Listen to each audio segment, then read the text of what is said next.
time when spending and output of goods fell, factories closed every day, and the deficit seemed unending. Nicole Torchio lost all hope.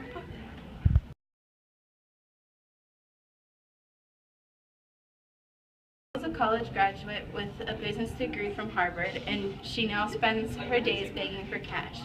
When the economy nosedived, her bakery went under. Not only did the employees lose their jobs, but Nicole lost her livelihood. Her dreams were shattered. Help, any money? Do you have any money? Please give me some money. Sorry, I laughed. But Nicole wasn't the only one feeling the backlash from the plummeting economy. Her fellow Harvard graduates and business owners alike were hit by the ripple effect. Fortunately, this didn't go unnoticed. The Federal Reserve took note of the growing problem and decided to make a change. Lower reserve requirements. Woo! Lower discount rate. Woo! Bye security. I'm here live with Nicole Torchio, a victim of the economic downturn. Nicole, can you tell us about your current situation? Well, when the economy went under, my bakery did too. No one could afford pastries, the demand for them fell, the loss in revenue hit hard. I couldn't afford my rent or the supplies needed to make my baked goods. We couldn't stay open under these conditions, so 73 people lost their jobs, and now I'm here. I cannot imagine how difficult it must be. And Nicole's business isn't the only one to be affected. All across the nation, people are struggling. We are all hoping for a turnaround very soon. Yeah, I wish Janet would get a move on it because I can't live in this corner for much longer. Word on the street is she's trying to lower the reserve requirements. So the banks can invest more money to stimulate the economy?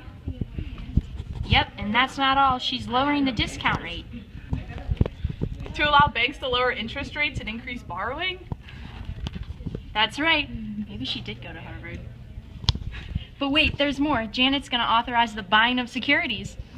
So the banks have more money to loan. That'll stimulate the economy for sure. We'll get you out of that corner in no time, Nicole. This was my house. Oh, this is my house.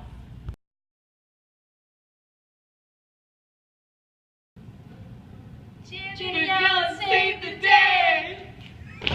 For some one-on-one learning with the Harvard grad. The Fed uses three major tools to control the nation's money supply and to keep the economy running smoothly. These tools include reserve requirements, discount rate, and open market operations. The first tool is changing their reserve requirements. The reserve requirement is regulations set by the Fed requiring banks to keep a certain percentage of their deposits as cash in their own vaults or as deposits in their Federal Reserve District Bank.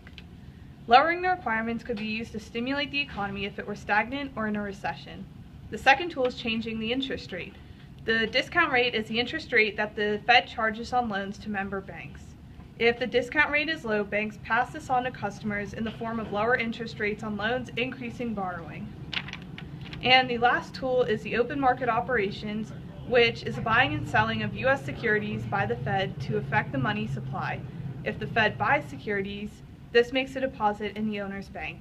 The bank now has more money to loan, and the money supply increases through multiple expansion. Here's a quick recap of what the Harvard grad taught you. During monetary policy, the Fed decreases reserve requirements, buys government securities, and lowers the interest rate.